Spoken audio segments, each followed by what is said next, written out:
So yeah, I'm going to talk a little bit about security at scale and what we've done to get our security program up to speed, given the size of organization and the size of the challenge that we have.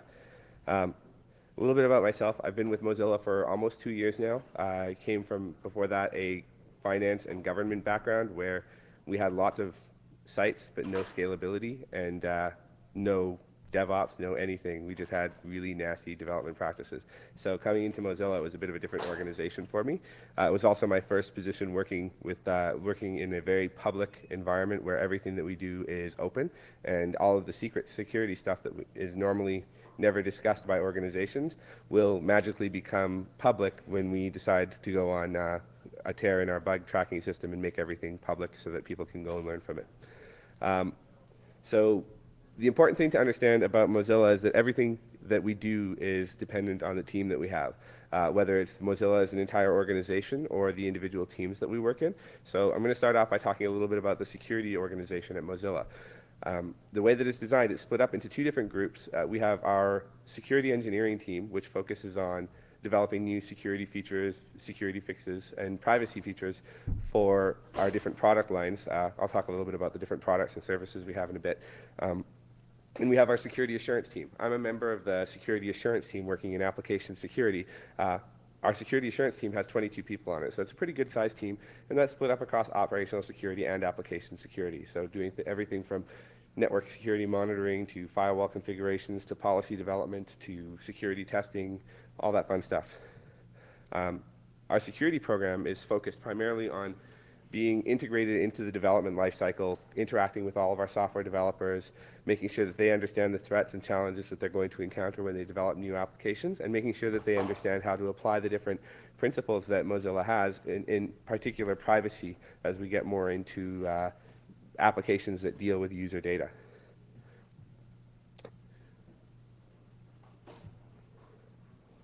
So our security review process is pretty straightforward. There's nothing magical about it. We get engaged with our developers as early on as possible. We start working with them on doing security and architecture reviews. We take a look and do some threat modeling for applications that merit it. In other cases, we may just look at the type of data that the applications are handling, how they're passing that data around to different systems within Mozilla, and where they integrate with third-party vendors that may provide different levels of support for us, whether it's somebody who provides campaign management for marketing, or whether it's a service like the social API that we're working on right now that integrates fairly tightly with Facebook as an initial partner, and will allow any vendor to provide web services that will integrate directly within the browser to provide a more streamlined approach to how social networking will interact with the browser. Another service that we perform, usually in line with a security review, but in certain circumstances, like social API or identity, which is the Mozilla Persona service, which is part of the identity team, which is a federated authentication system. When we want to do a privacy review of these types of things, we'll break it out into a separate review. We'll run what is essentially a privacy threat modeling session against it, look at all the different threats to user data, how people might be abused, how people might be confused by the system, and make sure that we're being as transparent as possible about how those services function. And the last part is we'll do a lot of implementation review. So this is where we get into the less fun stuff like code review, looking for things, and all the interesting little security testing activities that we get to perform. So this is where we start breaking out into using fuzzers to try and find different vulnerabilities. We have a dedicated team of, I believe it's up to 6 people now, that just work on developing new fuzzing technologies and fuzzing Firefox and all of our other products and services. In addition to that, we have security automation engineering. Yes? Sort of. One of the and actually this is something I usually announce at all of my talks, but I didn't hear. So I'm a fairly informal presenter. So if you have questions at any point in time, feel free to jump in, ask them. I'm happy to expand on anything. And I meant what I said at the beginning. With the exception of unpatched bugs and personal data, we pretty much talk about everything at Mozilla. So our fuzzers are not open, though. The reason being is that they're really good at finding bugs, including in Firefox, and it's one of those rare cases where being open with those tools would actually harm our users, because the people who could use our tools to find bugs won't necessarily report them to us. And not only that, a lot of the people who could use our tools to find a large number of bugs could, at that point, use them to generate revenue and from other bug bounty paying organizations or from other more nefarious groups, and then basically outcompete us on fuzzing, just because we don't have unlimited resources to do fuzzing. So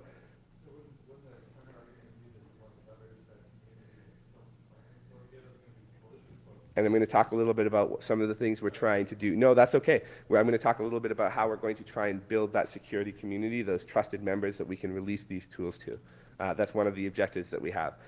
We also do security automation engineering, as I was saying before, which is focused on creating new tools for developers to be able to use when they're doing security testing. We recently recruited Simon Bennett, who works on the OWASP SAP project, because we wanted him to focus more on integrating some of the features, and we also wanted him to help us build out some new security tools. So since he's joined, we've managed to make some really good progress in integrating new features to support testing modern web applications. So getting beyond just straight HTTP interception and getting into things like WebSockets. He's done some work with some Summer of Code students to improve how the AJAX crawler works to make sure that it can actually dig deeper into modern apps. And then, of course, the good old-fashioned manual testing, opening up the browser, taking a look through sites, and seeing what happens when you tamper with parameters and stuff like that. Now, that's a little bit about what we do. So as I mentioned, we have 22 people that are working on security for Mozilla. Now I'm going to talk a little bit about the size of Mozilla. First off, one of the things to mention about Mozilla is that we are a not-for-profit company. We have a pretty decent revenue stream because we've done a good job of finding a way to market ourselves to other companies without necessarily without putting any of our user data at risk at all. You can read more about how our finances work and stuff like that in our annual report. Because we're not for profit, it's all public, so you can go and find that info. It's easy to find on the Mozilla website. So the way that our community is structured is we have a group of contributors all the way up to users. Now, we call them core contributors, and these are numbered in the hundreds. We're at about between 600 and 700 employees or something like that. I don't know all the details. It was 600 when I started. It's a lot more now. And these core contributors don't necessarily, these employees aren't necessarily all of the core contributors. We have a number of people who we consider to be core contributors at Mozilla who either work in different organizations, and those organizations pay them to work full-time on Mozilla stuff, whether it's features for Firefox that are important to those organizations, or whether they just want to be good corporate citizens and support Mozilla and support Firefox. In addition to that, we have a large number of volunteers that are considered core contributors, and the way we distinguish between those is that employees at Mozilla are basically core contributors who have the privilege of being paid for their work. So these core contributors have the same level of access to Mozilla. They have the same level of access to the staff at Mozilla in our meetings, and they're given a great amount of respect. So it's really important to understand that when I talk about these things, we're not just talking about employees or people who are paid to work on things. The next step is active contributors, and these are people who participate in different ways, like maybe they just applied one patch, or maybe they found a bug and they're helping us to test that bug, or they participate in QA processes, or a really big part of these active contributors are our localization teams that help to make sure that Firefox and all of our other products work across all of the different languages that we support, because we just wouldn't be able to do that without them. Then we have casual contributors, who are people who report bugs and different things. And they do all types of different activity. These could be people who log on to support.mozilla.org and help out by explaining to people how they can fix problems they're having with Firefox or Thunderbird. They may be people who provide reviews for add-ons. They may be people who write add-ons. And then getting into the supporter level, these are people who have shown support for Mozilla in different ways, whether it's helping to promote the brand online through our affiliates program, or being paid sponsors for Mozilla, or people who have just made donations to the Mozilla Foundation. And then we have our users, which are hundreds of millions. So it scales up pretty quickly as you step through each tier in the organization. And although we're really happy that our users don't frequently contact us directly about security issues, we try to respond when they do. 22 people doesn't scale to hundreds of millions very easily. To put some other details into perspective, in addition to the core Firefox product that I hope all of you are familiar with, we also have a couple other things. We have Firefox for Android, which, although it behaves in a lot of the same ways when you're using it, it's quite a bit of a different beast because it has a different front end. It's written as a native Android application. It uses the same underlying layout and rendering and graphics components, but some of the features to make it work properly have been ported over to Java and on Dalvik. I don't know all of the details. I'm not an Android developer. But we also have Firefox OS, which is coming out soon. We're working pretty hard on that, and it's a new mobile platform. So we're also focused on the security of that because we don't want to release a mobile platform that's insecure. We also support Thunderbird. There's a lot of coverage in the press lately about the status of Thunderbird. The reality is it's an open source project and it's continuing to move forward. So when we are asked by the Thunderbird team, we try to continue to support them as much as possible when they need a security review or if they have questions about how they should be doing something. So those are our two main client installed products. We have a couple of other little things that we work on here and there, but these are the main area of focus. Then we get into our services. So we have some of these things I've already talked about. The Mozilla Persona, which is a huge initiative by us. This is an objective for us to help to take back control over identity on the web and put it back in the hands of the users and allow them to break out of the dependence on Facebook or Twitter or Google or whatever social identity provider that people are relying on. We're really hoping it takes off in a big way. I've done talks on this. You can find them on YouTube, and all of the other people on the identity team have done talks as well. There's a ton of information about that. We also have our marketplace, which is how we're trying to kind of take on the walled gardens that Apple and Google have built up. We're trying to make sure that as people move into mobile device development, they have options other than just writing an iOS app or writing an Android app. We want to make sure that the web continues to stay relevant, that HTML5 applications continue to be open. So that's one of the steps we're working on there. We also have Firefox add-ons, or addons.mozilla.org, which is one of our critical services because one of the key features of Firefox is its extensibility. So people want to come in, they want to know when they go to addons.mozilla.org, they're getting reviewed, secure add-ons from a site they can trust because that's code that's going to run on their device. And then we have Firefox Sync, which was one of our first endeavors to handle user data. Firefox Sync takes basically a copy of your Firefox profile and copies it to all of your associated Firefox devices. And that includes things like usernames and passwords and history and all of this really wonderful personal data that attackers would love to get their hands on. So we are a little bit worried about that.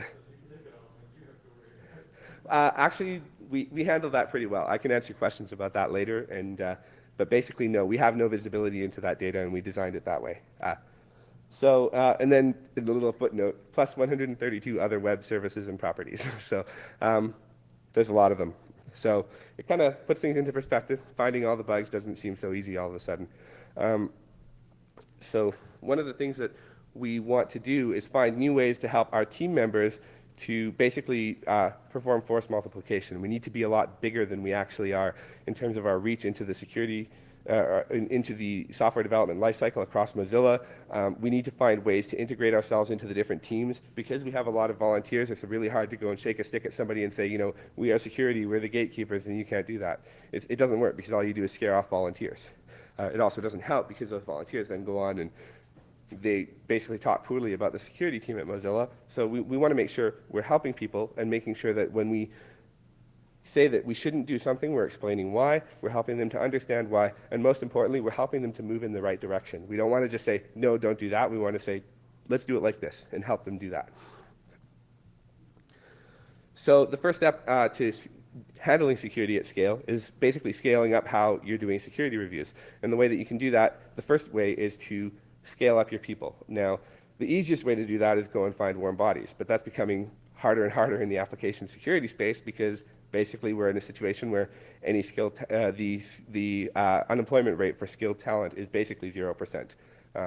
Most of the people that I know that have gone out to look for work, it's taken them less than 2 days to find a position that they're interested in and have usually started a new job within a few weeks after taking some time off. So yeah, we have open positions too, so if you're looking, come talk to us after. The other way we can scale security is by taking a closer look at how we engage with the different development teams within the organization. The way that we traditionally handled it at Mozilla was through a program we called embedding. So basically we'd go and take a look at all of these different programs that we have running Mozilla. We take a look at the different products and services that are being developed, and we take a look at the different team members that we have available, and we slot them in and say, okay, you're going to do a security review on this, and you're going to do a security review on this, and you'll attend these project meetings. And then all of a sudden, Mozilla got really big really fast. We started expanding the number of projects. We have more volunteers. We have more people working on different things. We're outsourcing projects to different firms. We have more third-party relationships to deal with the fact that we're growing quickly. So this model kind of fell apart really quickly because we couldn't hire people fast enough to keep on top of things. I think at one point we were averaging 4 months between hires when we were trying to recruit people. So that's not a very effective way to grow your team. So what we ended up running into is we have our OPSEC team and we have our OPSEC team, and we have all of these different projects, but we'd have 1 or 2 teams that had really good coverage. They'd have OPSEC people there, they'd have AppSec people there. We'd be really confident in the security of that. And then when we went back to take a look at things at the end of a quarter or after a period, every so often we'd be like, okay, well, we have these projects that have really good coverage, and that's okay because those are our high-risk applications. But then we look at this whole raft and long tail of projects that didn't have an OPSEC person or didn't have an AppSec person or didn't have anybody taking a look at it. And that's not really good. I mean, we can deal with all the high-risk stuff and make sure we're focusing on that and taking care of those things, but at the end of the day, the high-risk stuff being secure isn't enough to make sure that we are secure, to make sure that we're being good curators of the data that users are sharing with us and making sure that we're doing a good job of protecting Firefox in order to be able to deliver a secure product to the user. So we kind of took this model and turned it a little bit on its head. We're in the process of doing this right now. We've got a bunch of different teams within Mozilla on board, and instead of having a security person embedded within each team, we are taking a project-based approach to how we're going to assign people to different projects, and we're requiring that each of the team members become a mentor to somebody in these different project teams. So we have our addons.mozilla.org site has a group of developers associated with it. Instead of trying to find a person to slot in and attend all of their meetings, we went and we found a person that works on that project who has an interest in security, who wants to learn more about it, and we're kind of mentoring them. We're bringing them up to speed, and at the same time, our OPSEC team is doing the same thing. They're identifying people within the web operations team that are going to support this to be able to make sure that they're aware, that they understand that as they put this product from development into production, then we're going to be addressing some of these concerns. You had a question?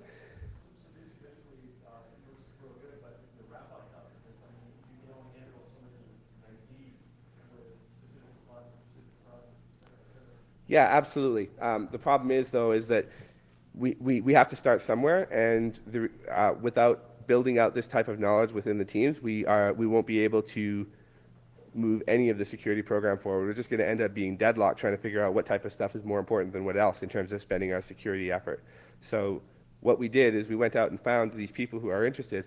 We brought them into the fold. That we don't even have this program fully fleshed out. We just know that, you know, this person is really good at security in this team. They understand these issues. So we're going to work with them and make them responsible for contacting us. And as we spread it out into different teams, as we build our spider web through the organization, we're making sure that these people are becoming more well known about as security champions to be able to share their information within their own teams and be a resource that other people in the organization can come to as well. So we can move the responsibility for security out of our team and into the developer community. And that way we're focused on finding the issues that developers may not know how to fix, finding some of the issues at the architecture level to make sure that we're dealing with the really scary vulnerabilities, because at the end of the day, like a heap overflow, big deal. It usually takes about a day and a half for a developer to figure out what went wrong and fix it. So that's not a big issue. However, when we build a service for 6 months and have to go back to the drawing board because somebody overlooked a basic crypto thing, and all of a sudden all of the development built on top of that is no good, that's a little bit more painful. So we want to make sure we're focusing on that type of work in the security assurance team and allowing our developers to build their knowledge, build their expertise. And I'm going to talk a little bit about some of the tools we're building to help scale even that effort out so that our developers can help with security testing and stuff like that. I'll talk about that a little in a few minutes. So our security champion program is, as I mentioned, is built up of security conscious team members. The goal here is to identify people that have already expressed an interest in security. We don't want to go around and tap people on the shoulder and say, hey, now you have to carry the security bomb. And when things go wrong, it's your fault. That's not an effective way to build communities. It's not an effective way to build teamwork. So usually what we've done is we've looked for people who are interested in security, people who don't have time or are not interested in working on it full time, but they want to dabble with it. They like to find cross-site scripting. Sorry, did you have a question? Oh, okay. Um, they want like somebody who wants to learn more about how cross-site scripting works, or somebody who's working on a templating engine and wants to make sure that their engine isn't vulnerable to cross-site scripting or any of these other issues they're concerned about. A really important feature when we're finding these people is that we need to understand that they know their own limitations. Not because we don't think they can't be taught or they can't learn, but we need them to know when it's time to call on one of us to bring us into the discussion to make sure that we're properly engaged on high-risk decisions. And this is one of the hardest things to figure out. But fortunately, Mozilla is filled with a bunch of bright people, so most of these people are pretty capable of understanding their limitations. And the important bit is that they're passionate enough about building good, strong, reliable systems that security is a big part of what they want to build into their system. So that's how we are dealing with it within our teams. The other goal that we have is to try and build out our security community a little bit more effectively. Now, I talked a little bit about the way that Mozilla is structured in terms of its community, that we have this basically exploding graph of who's involved with it. For the security program, we have one point of entry into our security community. That's our bug bounty program. It's great to have one. I think it's really important. And we get a lot of really good feedback from people who are working on security testing. And we have built some really strong relationships with really cool security researchers. And it's led to people joining our team and completely transforming how we do security testing. So it's a huge win. We've gotten a lot of value from it. But the problem is that it doesn't build community. It builds a silo where a bunch of people come in, and we have a variety of different people who are working on that. Students who are learning about security and find out that if they get lucky, they might be able to find a cross-site scripting bug in something and get a payday.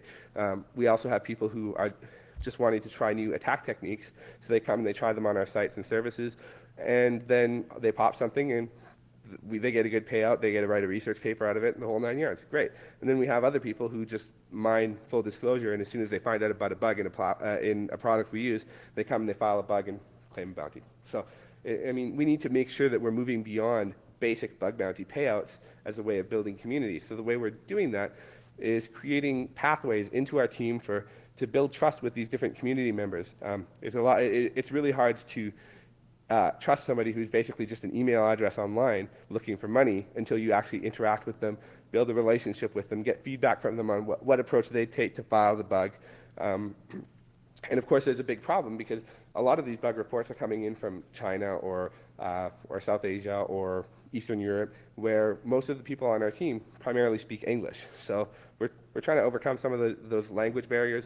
We have a few people that are either community members or direct employees that can speak languages, so they'll act as intermediaries and stuff like that. But we're trying to make sure that as we grow our team, as we grow our community, we're doing it in a way that's as inclusive as possible, because a lot of the places that are up and coming in terms of researchers are not using English as their first language, and sometimes explaining the intricacies of these technical issues can be challenging if you're not speaking the same language. So we're also looking to find new ways to encourage contributions. We want to provide researchers who are interested in finding new ways to fix these problems better visibility into the types of security issues that we're running into.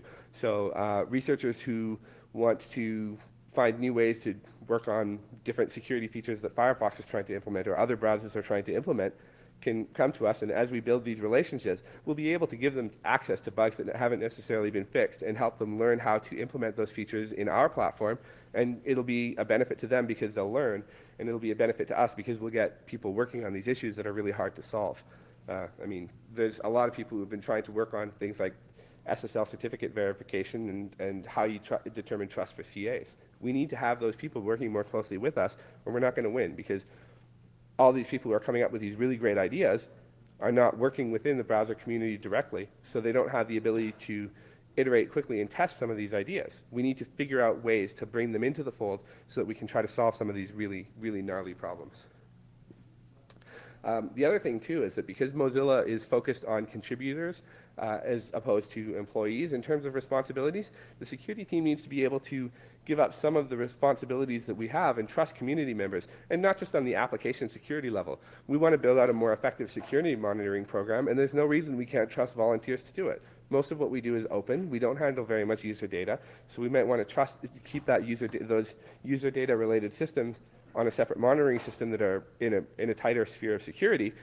But we need to trust other people who we would normally trust to commit code to Firefox or commit code to our web applications. If we're giving them the ability to run code on our servers anyway, we should be able to talk to them and get them involved in our security monitoring capabilities and stuff like that. We also want to foster new research and development projects, whether it's focused on new tools and new testing techniques, new training materials, new documentation, all of these things. We want to find all of these different ways to get contributors involved, and we're looking for feedback from all of the communities, whether it's OWASP or Mozilla's community or the security community or guys who post nasty stuff on full disclosure. We're open to feedback from anyone. It doesn't matter. And then, of course, for the people who really shine, we want to hire them. So we want to grow our team and get them involved and make sure that in addition to letting them research and work on what they're interested in, we're also channeling them towards solving some of the problems that we have at Mozilla. So one of the biggest challenges that we have is in how we recruit volunteers, because it's really easy to say, you know, we have this position available and listed on different career sites and tweet about it and post it on LinkedIn and all that fun stuff. And eventually people will come in and trickle in, and eventually we'll find the right candidate and hire them. But we need to build more ways for community members to get engaged, because at the end of the day, we're competing with other vendors on identity protocols, and those organizations are orders of magnitude larger than Mozilla. They have budgets that have like 3 or 4 or 5 extra zeros after them in comparison to our budget. So the way that we're going to win at some of these things, whether it's making sure that the web stays open through implementing new features on Firefox or building new identity protocols or building open marketplaces, all of these things, we need to rely heavily on growing our community of volunteers. So we're looking to coordinate with academic institutions. One of my colleagues on the security team, Mark in the UK, is working with some of the universities out there to try out get our materials into the courses in universities to make some of the work that we have available so that university students can get engaged. I'm doing the same thing in Canada, working with universities on the West Coast, and hopefully expanding that out to Eastern Canada and getting more people more engaged. We're trying to do some of the same things here in the United States as well. One of the other aspects we're trying to work on is building out individual and community memberships, or not memberships, mentorships. We want to work with individuals who have good ideas or have good initiative and help them to make sure that they're on the right track. We want to provide them guidance, provide them the resources they need. Somebody might have a really great idea on how to implement a new type of network security monitoring system, but they don't have the infrastructure or access to the right level of traffic or data to be able to analyze that. We can spin up a CTF event in 3 months and collect a whole pile of data and give it to them so they can analyze it. And that'll, we have data for those types of research projects just sitting there. We have a network security monitoring that handles potentially hundreds of millions of users when certain events happen, like when we release a new version of Firefox. So there's tons of different ways we can coordinate with different groups that want to do this type of research. And then, of course, we have the more simple, streamlined ways. We produce a list of features, submit it to Summer of Code, and Google provides access to interns. So they provide funding so that people will come and work with us and help us work on open source projects. That's how we got things like WebSocket support into Zap over the summer. We have something called User CSP to help people understand how they can implement content security policy. All of these types of things are coming out of Summer of Code style projects. And then the last bit is building tools to help us get more scalable. One of the big challenges we have is finding ways to allow our developers, allow people who aren't in the security team to be able to effectively perform security testing. And it's not just about our developers either. We have dedicated quality assurance teams that work on our products and work on our websites and properties. So one of the challenges we've had on the web side of things is that our web developers will write unit tests, so they'll write test cases for certain things, but they won't necessarily write test cases for all of the potential abuse cases. So we wanted to create a tool that was extremely simple that would allow some of these things to be implemented in a repeatable fashion, so they didn't have to customize a whole series of different security test cases for their application. They could just run this tool against it and get some of the basic stuff. So we put together this tool called Garmer. It's a simple little Python script. It does some basic checking. It has a plugin model so that you can extend it, add whatever features you want. We designed a feature for it so that if you have really complex checks that you want to implement and you want to do it like this, things, for example, stepping through every stage of an STS upgrade to make sure that it's handled properly according to the spec, you can actually implement that by chaining on events for failure and success and reporting back those results. So the way that it works is you write your individual checks, and it's pretty straightforward. I don't know if you guys can see that there, but like basically that little line of code is that little chunk of code basically looks through all of the different headers and makes sure that there's an STS header available in the response from the server. This is implemented as a passive check. Passive checks are implemented so that they'll be run against every request that Garmer makes, and then reports back on whether or not the properties that you're looking for are there within the response. And they can be used for implementing things like mixed content checks, looking for individual headers, looking for things like X-frame options headers, things like that to make sure that they're all there. And these get run, unless a plugin is configured not to run them, these get run on every test that's performed. So if you implement it in one, you don't have to worry about implementing it across every other active check that has been implemented within Garmer. It automatically gets included in the list. Then we have active tests, which are a little bit more complex.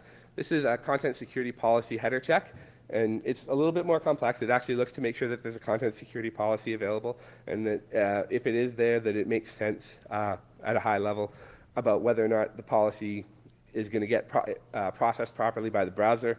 This check actually needs to be updated because there's been some changes to how Firefox is going to handle content security policy configurations. And of course, it's also an evented check. A few lines into the definition, there's a pass event that allows you to trigger an additional check to actually pull back a copy of the policy and store that in the results. Garmer is designed for extremely simple checks. We want developers to be able to create new checks very quickly, to be able to execute them, and to have that integrated into all of their other unit testing that they might perform. So it can be included in Jenkins, but we also wanted to provide it as an alternative to setting up a complete environment like Selenium. If you're not a QA tester, or if you're not using tools like Selenium on a regular basis, it can be a bit painful to set up. And we needed to be able to run these tests across all of our sites very quickly. The only problem is that we didn't have the level of adoption. Developers are aware of it, they are interested in it, but like every other person who's working on anything in a fast-paced environment, they just don't have time to go and implement all of these different sets of checks. So we've been slowly building on the number of checks available and stuff like that.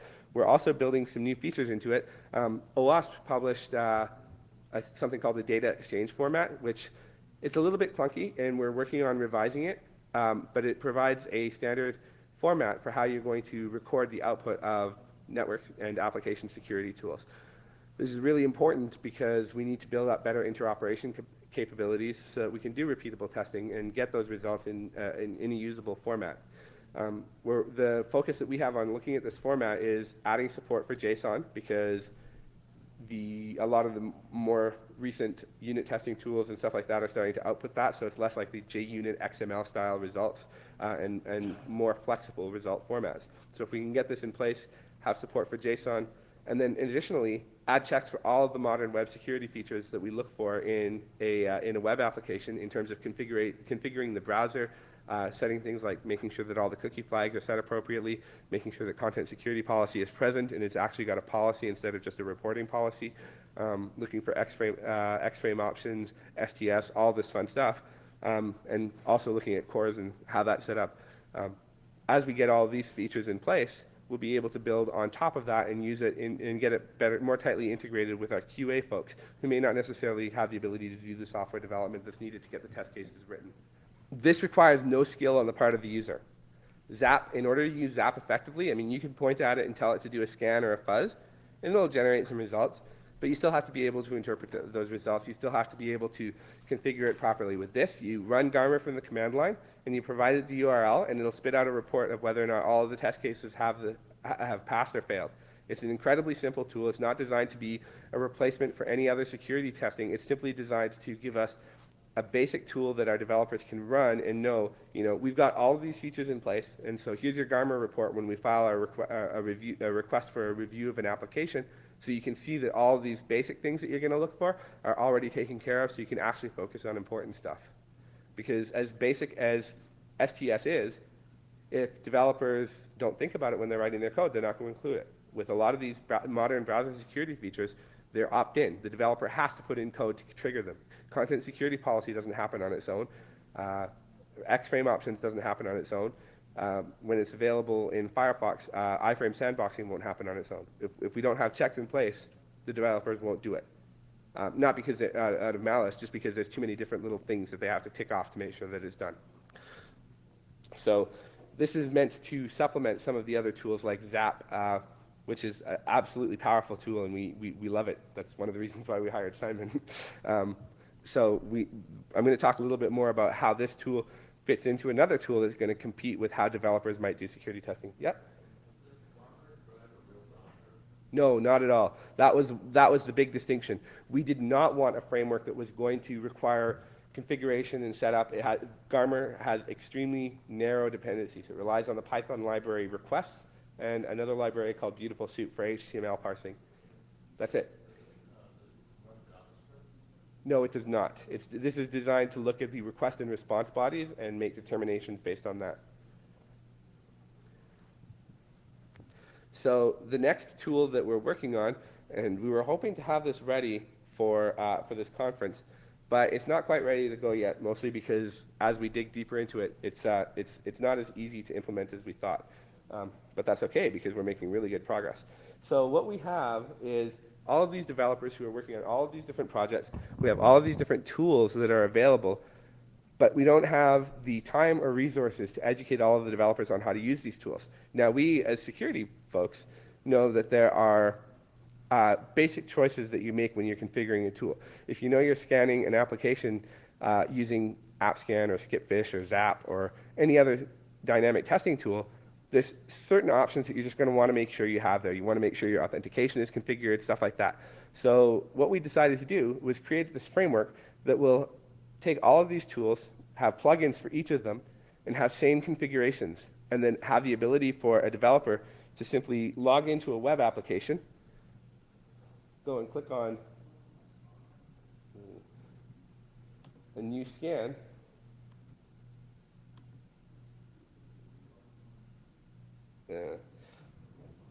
this is why I went with screenshots. Oh, shoot.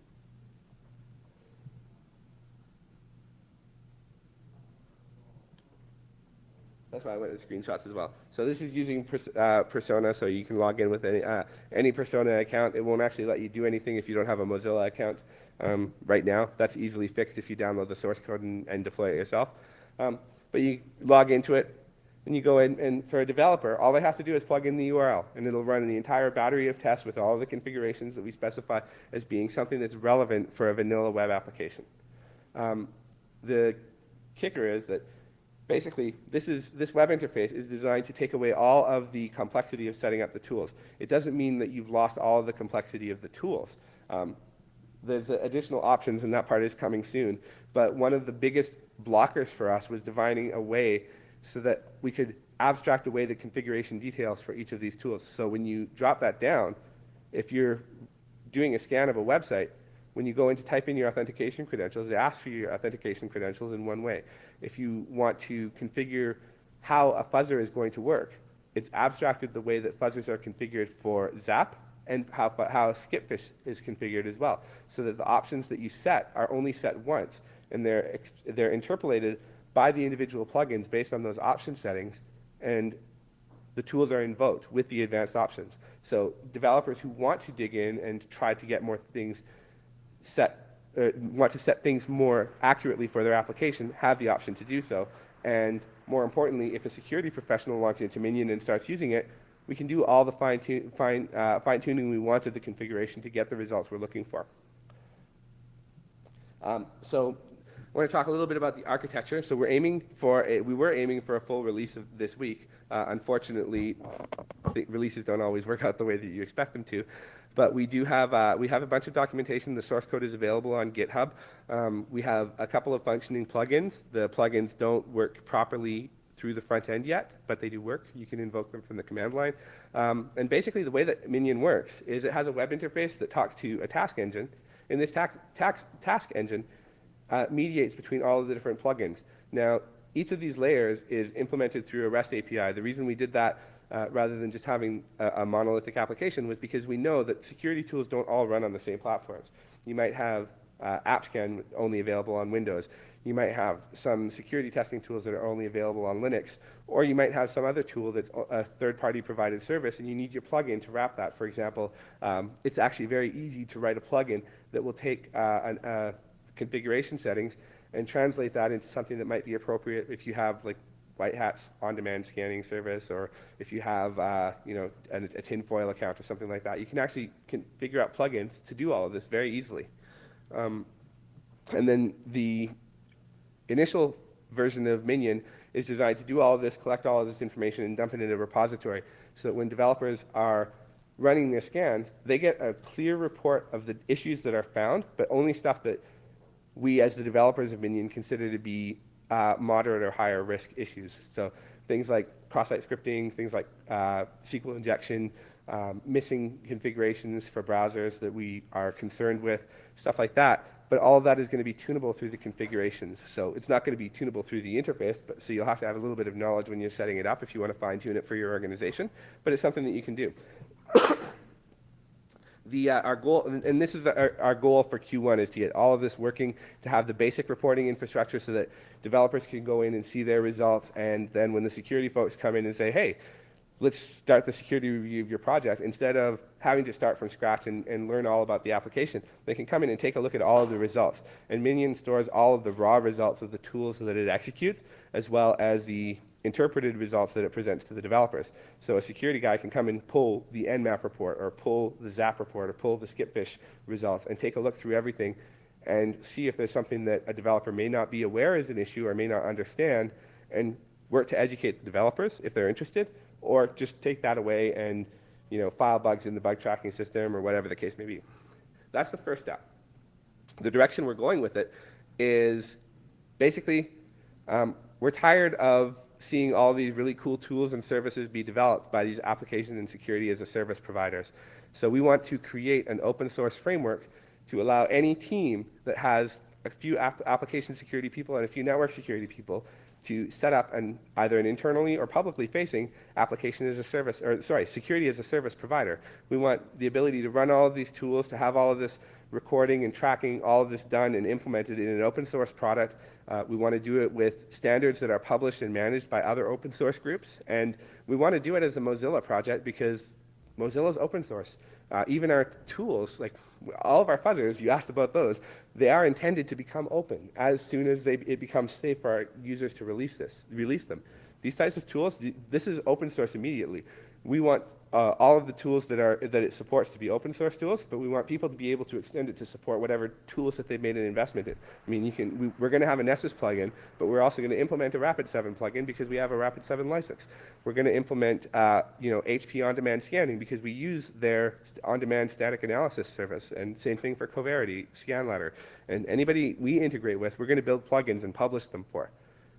But we want to get feedback from the community on what they expect from this. We want to build this tool out and make it available for everybody so that they can grow their teams and basically build up their security program at the same time as we're building these tools. In the original planning session, what I said it would be really great is if we could get in our initial kick at the can, get 3 tools up and running, and then by the end of next quarter have 20 or 30 different tools, and then basically find a way to incentivize the community to go around and wrap all of the different tools that are deployed in Backtrack, and make a simple to use wrapper so that people can quickly implement plugins for Minion to be able to run those types of checks. Right. That would be great. Yeah. This is something that's been needed by the security community for a long time because we can't scale up at the same rate that developers and attackers are finding new ways to create new problems, and attackers are finding new ways to break our applications and services. So this is kind of, we're actually betting that this is going to give us an edge in all of those cases. It's going to allow us to work more tightly with our developers, allow them to do the work for themselves, and allow us to have a warm handoff when we actually start looking at a project to do security testing of it. So this is the direction of how we're going to deal with scaling security in the future at Mozilla, and we're really keen to make sure that as we do that, we do it in a way that helps the entire community, because it doesn't help us protect our users if we're the only ones who are secure. Patches accepted too, by the way. If you take a look at the source code and you see something that we're doing wrong, or you have some ideas on how to implement it. I know I already talked to some of the Gauntlet guys yesterday. I believe that was one of the Gauntlet guys who was talking, but there's a big bright light over your head. Yeah, I had mentioned last night, I actually see a possibility for Minion to incorporate parts of Gauntlet or Gauntlet entirely, because Gauntlet makes with its Gherkin format, Gauntlet makes it really easy to implement repeatable test cases. So if we can find a way to have Minion export those Gherkin file formats to redo a test, it makes it really easy for developers to run it locally instead of having to rely on Minion, so they can do things like debug their application while they're running those tests. So I definitely see an opportunity to collaborate there. I can't see that sign at all. Okay, cool. Well, that's it. So if anybody has any questions, I'm the guy in a bright orange shirt walking around. So thank you.